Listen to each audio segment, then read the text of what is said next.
Good evening and welcome to Doc Talk with Dr. G, our second program. We welcome you here tonight. Had a great response from the first program, which is recovering from organized medicine, which is a journey from childhood dream of becoming a doctor to the awakening of the schemes behind organized medicine, some of the dark sides of organized medicine, and how doctors are programmed from day one medical school to follow a certain model for quote-unquote health, which is essentially disease management, as many of us have learned now, as opposed to true focused health care. So tonight we have a very exciting program, and that is From Cell to Birth, the dramatic journey of developing human.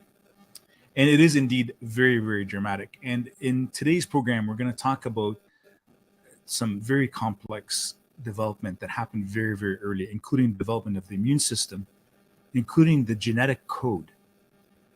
There was a human genome project a few years ago that's spearheaded by some American scientists that went into what it is to have a genetic code, what the genetic code is, how complex and how long is the genetic code that determines everything from eye color, hair color, gender, personality.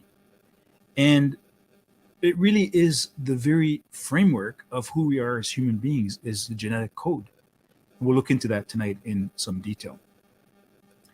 So the program is Doc Talk with Dr. G every Thursday at 7:30 p.m. and I hope you'll tune in every Thursday. I'm hoping to increase the frequency of the program. I've had great response already. Last program, we had donations, we had people order books, and I'm very grateful for that because I'm very passionate about education. I'm very passionate about sharing what I've learned through psychology, family medicine, surgery, and theology. And I'm very humbled.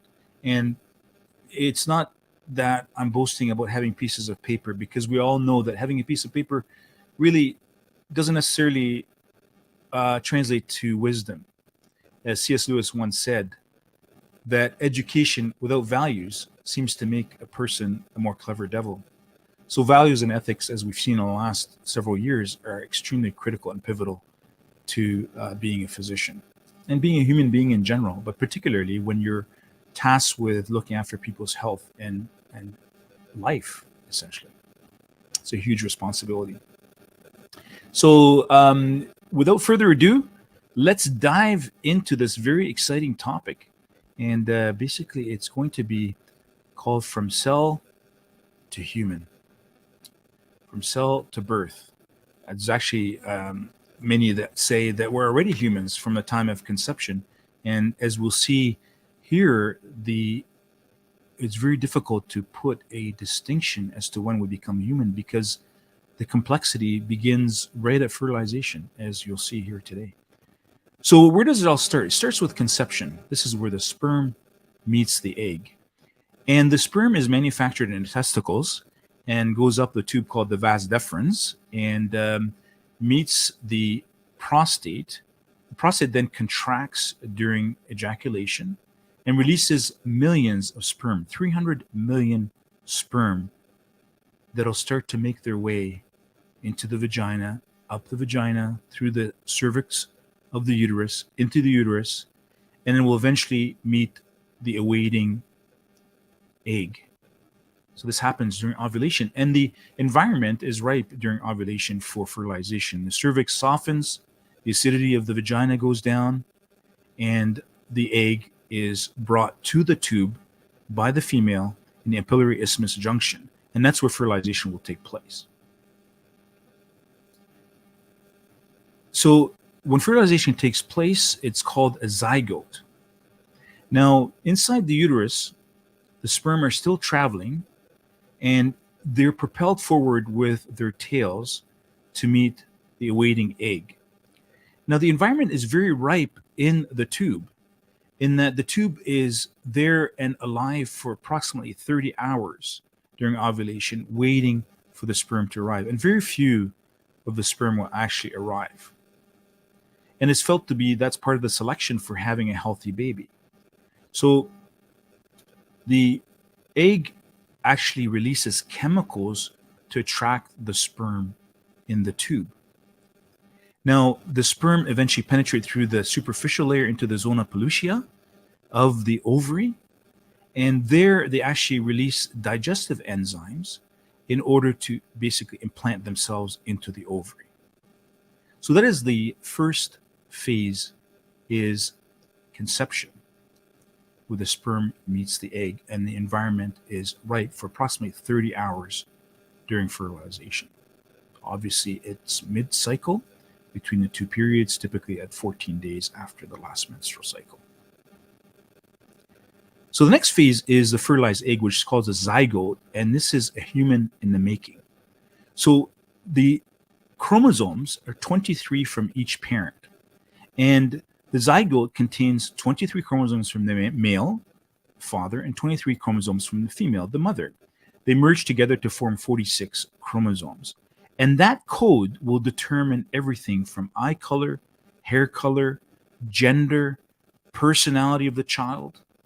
And so essentially, just within a few days already, you have a program for the development of that child throughout the uterine period and into birth. Fertilized egg, as I mentioned, is called a zygote. Now, the zygote progresses to embryo. And during this phase, the zygote has cells inside that multiply, that keep doubling until they reach a series of 16 blastocytes within it. And then the egg is hatched within the uterus. So it comes down from the tubes into the uterus, it's hatched, and then the blastocytes are embedded into the endometrium, the lining of the uterus. Now, from that phase into the embryonic phase, it happens rather quickly. Within the first 4 weeks already, you have an embryo. Now, an embryo develops very, very quickly. It takes off at week 5. So already at week 5, the circulatory system, the brain, the spinal cord, they're all beginning to develop. And a tiny heart actually begins to beat at week 5. And will end up beating 54 million times before birth. 54 million beats before birth. Now, the placenta now is developing and is providing oxygen and nutrients to the growing baby, and also removes waste products from the umbilical cord. So the baby is now able to urinate, defecate, and the wastes are taken care of through the placenta via the umbilical cord. Now, there's tremendous development already as the embryo takes off. So already at week 6, the nose, mouth, ears take shape. Week 7 and 8, the embryo has doubled in size and the hands and feet begin to form and they start to grow. Now, at week 9 to 12, the embryo is now called a fetus. The unborn child is now called a fetus. And from here on in, from 9 weeks on, it's mostly growth of what has already taken place, growth and refinement of shape of the nose, of the eyes, of the mouth. The fetus is now able to actually bend its neck forward, is able to touch its face,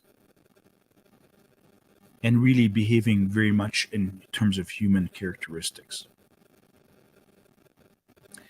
The reproductive, circulatory, and urinary systems have now developed, and it is at this stage that there's gender assignment. So already, as a 9-week-old fetus, the male produces testosterone at very high levels, and the female produces estrogen at very high levels.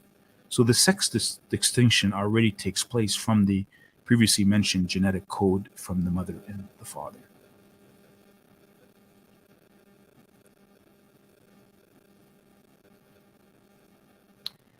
The fetus is now about 5 centimeters in size, or 14 grams.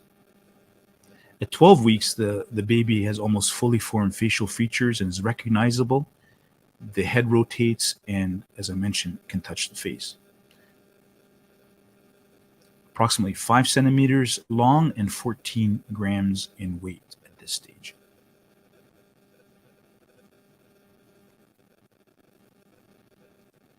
And now it's time for birth, the anticipation fulfilled. So all this complexity in design takes place very quickly, when you think about it, in 40 weeks, the baby is completely formed. And in fact, is formed well before that, preparing for birth. And we know now with technology that viability of the fetus or unborn child can be lower and lower with the assistance of technology and support through neonatal care. So this is the normal position, the head down, of course. If the feet are down, it's called breech. The water breaks, which is a release of the placental, the fluid within the utero, and the baby comes out when the cervix is fully dilated at 10 centimeters in size, and there is what many call the miracle of life when the mother and father are able to hold their baby. But so much has taken place in that period of time. It's pretty remarkable and jaw-dropping, I would say, to look at the complexity of that development from a single cell to zygote, then embryo, to fetus, and then to birth. Now, I want to take a few moments now and talk about the immune system. So during pregnancy, the mother's placenta actually releases immunoglobulins and antibodies and transmits those to the unborn child. And so the mother's immunity is actually protecting the child while their own immunity is developing before birth. So essentially, it's like an insurance policy. The mother is giving the child complete immunity, and that is temporary until the child is born. And there's actually a lot of studies that show that that maternal immunoglobulin antibody continues to be in the child's bloodstream for up until approximately 3 months after birth. So the child already has some added protection even after they're born from the mother. But as you'll see here, the immune system develops very early before birth, and essentially really starts in the first week with the child's own yolk sac producing macrophages, which is part of our immune system, the white cells. So already within the first 4 weeks, the unborn is already developing part of the immune system. At approximately 4 or 5 weeks, the liver, this early, starts to develop white blood cells, macrophages, monocytes, granulocytes are produced by the liver at 4 or 5 weeks as part of the immune system.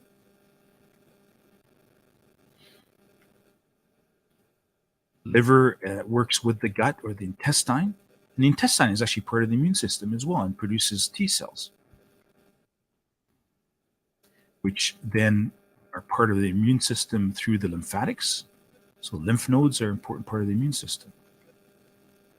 Another pivotal part of the immune system is the bone marrow. So within the bones, the bone marrow produces B cells, which are an important part of protection from everything from coronaviruses to bacteria to other invaders of the body. Bone marrow also produces macrophages, monocytes, granulocytes, all white blood cells as part of the immune system. Spleen develops later on, several weeks into the unborn's journey to birth, and the spleen is embedded with much lymphatic channels and lymph nodes that are also an important part of the immune system. Bone marrow interacts with the thymus. Now, the thymus is actually a gland we very rarely hear about, and that's actually located in the neck. And the thymus actually also produces T cells as part of immune response. The bone marrow interacts with the intestines. The B cells from the bone marrow interact with the lymph nodes, and it's all a very complex and highly developed immune system. So by the time the child is ready for birth, already has a developed immune system. Now, on tonight's program, we're not going to get into the whole debate as to natural immunity versus vaccination, but I think that would be a great topic to cover on one of the upcoming programs.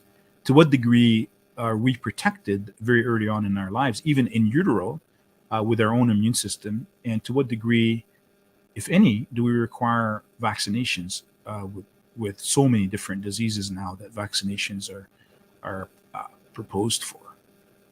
But it's a great topic for one of the future sessions. Now, I want to take a few moments now and talk about the DNA code. This is the ultimate program. So the DNA code is really what makes us as humans. It's kind of akin to a computer program, although much more sophisticated.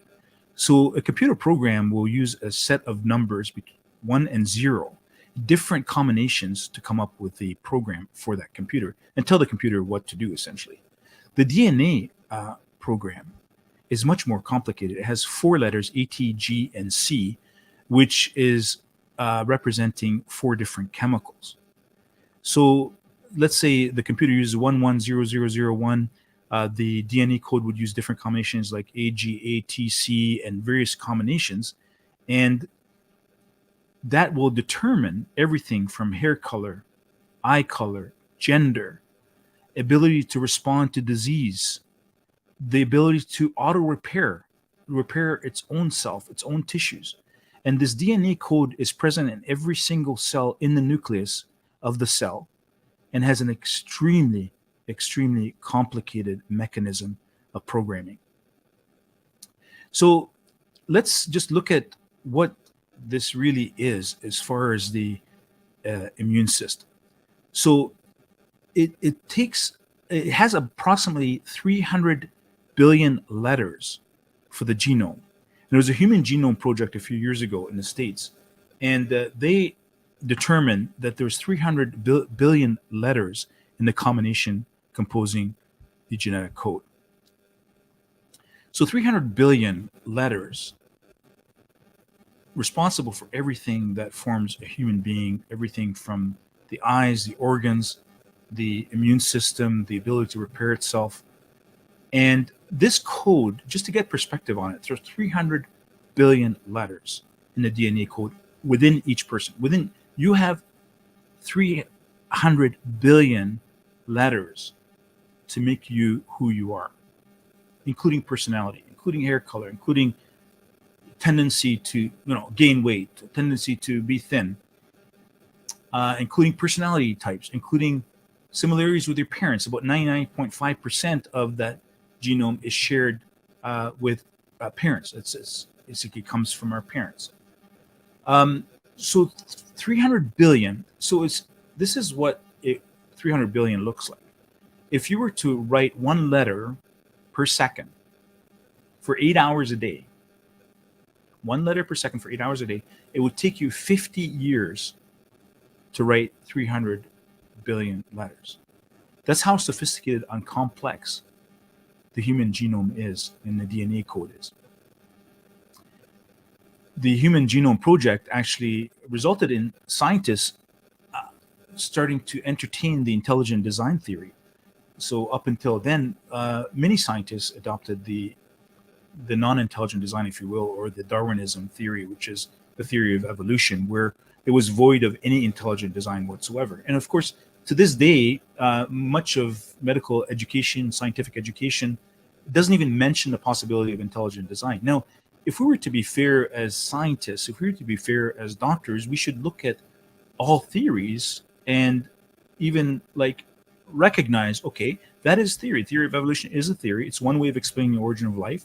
But another way is to look at the intelligent design. And when one studies the human genome, just the human genome alone, let alone the immune system, the complexity of various organs of the body and how the body repairs itself, that in itself should lead scientists to at least entertain the possibility of an intelligent design. Now, tonight's episode is not really focused on specifically the debate between evolution and creation, but I think it would be respectful for both sides to recognize that there are two explanations. So I recognize that, yes, there are evolutionists, if you will, or Darwinism, that say that this all happened over billions of years without any intelligent design behind it. And then there are a lot of credible scientists, including Albert Einstein himself. He was a creationist, believed in intelligent design. But to recognize that there are two theories to the origin of life, I think would be fair, particularly given the incredible complexity, far more complex than a computer program. So computer program, those that do computer programming, basically it's a series of letters, and they could be several hundred numbers. So it could be like 100110000, and it can go on, and that will direct the computer on what to do, on how to behave, how to basically do this particular program. So in the same way, the DNA code has AGTC, and it has literally 300 billion letters that are a combination of various forms of the ATGC. And so to discount that as random um, is in some ways difficult to really understand. I would say, and it's putting it politely. Now, I think it's important, even if you believe in intelligent design, to also recognize that there are very intelligent people that also believe in the theory of evolution.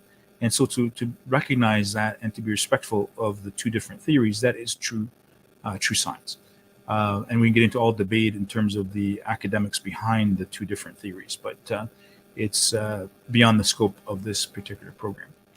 So I hope that you enjoyed that overview. I know it went fairly quickly, and I'm trying to compress years of knowledge and research, particularly in the Human Genome Project, into 30 minutes.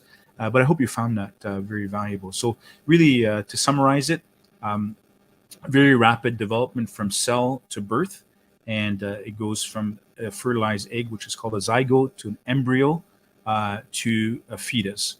And very early on, even in the embryonic stage, we already see heart beating. We already see the development of the spinal cord, the circulatory system, the testicles for the male, and the ovaries for the female already producing hormones very early on to assign gender. And all of this is propelled by the programming of the DNA code.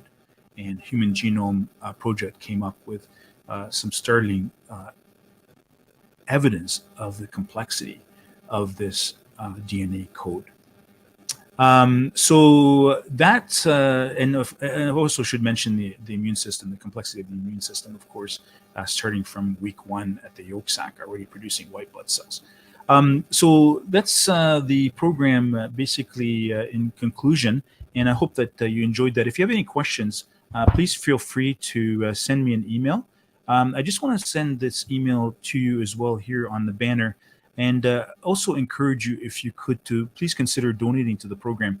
I spent, and again, I'm not, I love doing this, but I spent probably at least 20 hours in preparation for this program. And for most programs, I'll spend quite a bit of time, and we'll be bringing guests in to talk about anything related to health and wellness, into the politics of medicine, and into everything from emotions to spirituality to mental health, and really look forward to tackling many health issues and using the blessing I've had in terms of education with psychology, family medicine, general surgery, cosmetic surgery, and clinical research, and now lately theology, to kind of merge all that together to provide as much information as possible for you, my friends and listeners.